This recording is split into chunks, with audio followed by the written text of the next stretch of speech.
Ciao e benvenuto sul canale Mitologie e Leggende.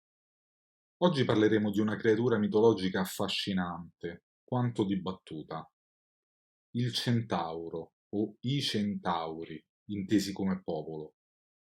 Esseri buoni o cattivi? Scopriamolo insieme.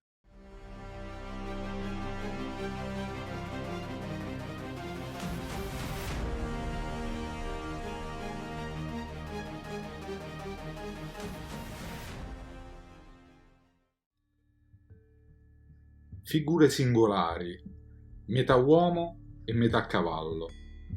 I centauri vivono sulla montagna e nelle foreste, si nutrono di carne cruda e hanno costumi rozzi e brutali. Secondo le fonti più accreditate, erano figli di Issione e Nefele, eccetto due di essi, Chirone e Folo, che non avevano il temperamento selvaggio dei loro simili. Erano piuttosto ospitali e non ricorrevano alla violenza. Il primo nacque dagli amori di Filira, una figlia dell'Oceano, e di Crono, e fu immortale.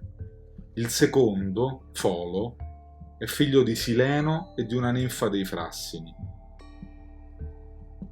È celebre, a proposito della rozzezza dei centauri, la lotta che essi ingaggiarono con i Lapiti, un popolo anch'esso rozzo e violento, che abitava in Tessaglia, capeggiato dal re Piritoo. In occasione del matrimonio di Piritoo con Ippodamia, i centauri, che abitavano i molti boscosi del Pelio, furono invitati in Tessaglia, ma durante il banchetto nuziale uno di loro, Eurizione, ubriaco, cercò di portar via con violenza la sposa.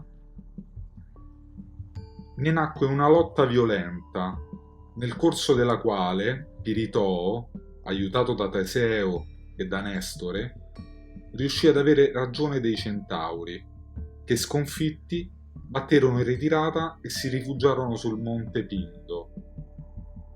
Nonostante la loro rozzezza, i centauri accompagnano spesso il carro di Dioniso e alcuni di essi si ingentiliscono dal contatto con popolazioni civili. Furono esperti in molte arti e conoscenze, tra le quali anche la medicina, in cui era particolarmente abile Chirone. I centauri intervengono in vari miti, ma soprattutto in quello di Eracle.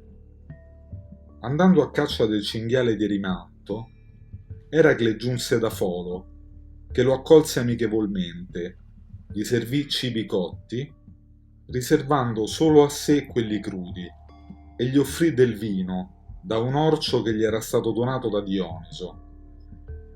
Ben presto, attirati dall'odore del vino, i centauri della montagna vennero armati di rocce e di abeti per assalire la caverna di Folo. Ma Eracle ne fece strage a colpi di torcia e di frecce, inseguendoli fino a Capo Maleo, dove si erano rifugiati presso la grotta di Chirone. Un altro centauro che interviene nella storia di Eracle fu Nesso, che provocherà addirittura la morte dell'eroe. Aveva già partecipato all'assalto contro Folo ed Eracle e, cacciato dall'eroe, si era stabilito sulle rive del fiume Eveno, dove faceva il traghettatore. Qui un giorno arrivò Eracle con la moglie Deianira per attraversare il fiume. Egli l'attraversò a nuoto e affidò Deianira al traghettatore Nesso, che durante il tragitto tentò di violentarla. Eracle lo trafisse perciò con una freccia. Per vendicarsi, il centauro morente diede a Deianira una tunica intrisa del proprio sangue, assicurandole che se l'avesse fatta indossare al marito, questo le sarebbe stato per sempre fedele. Ma quando Eracle indossò la veste, impregnata, questa s'attaccò al suo corpo strappandogli i brandelli di carne quando tentava di strapparla. Non resistendo al dolore, l'eroe si fece bruciare, gettandosi sul rogo, e perì. Il più noto di tutti i centauri fu sicuramente Chirone.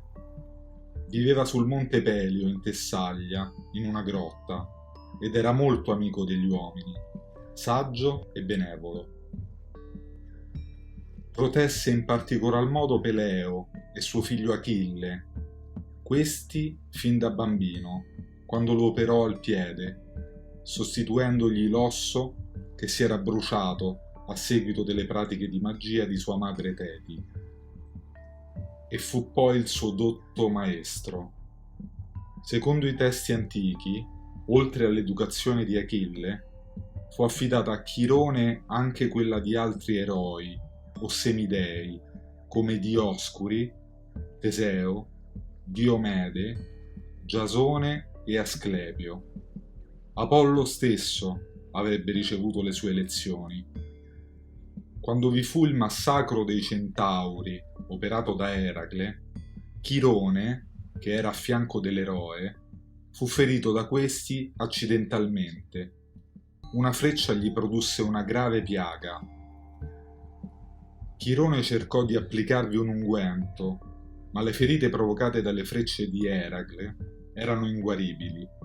Allora egli volle morire, ma non poteva, essendo immortale.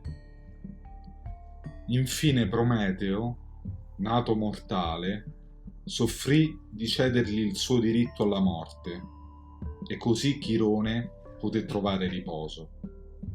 La leggenda racconta anche delle femmine dei centauri, che vivevano con loro sulle loro montagne. Sul modello dei centauri esistono rappresentazioni di altri esseri di natura mista, come per esempio le sirene e il mostro Echidna, ma anche gli Ittio-centauri, per metà uomini e metà pesci. Costoro, centauri pesci, sono esseri marini che sembrano non aver ricevuto alcuna importanza nei racconti popolari, ma che formano un tema piuttosto diffuso nell'arte plastica ellenistica e romana.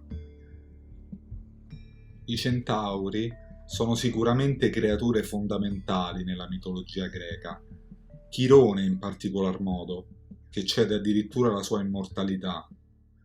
Io credo che come per gli uomini e gli dei ci fossero centauri benevoli e altri più inclini alla violenza, tutti comunque affascinanti. Fatemi sapere cosa ne pensate dei centauri nei commenti. Anche questa storia finisce qui. Se il video vi è piaciuto, lasciate un like, condividetelo ed iscrivetevi al canale. Io come al solito vi ringrazio per essere stati con me e vi do appuntamento alla prossima storia.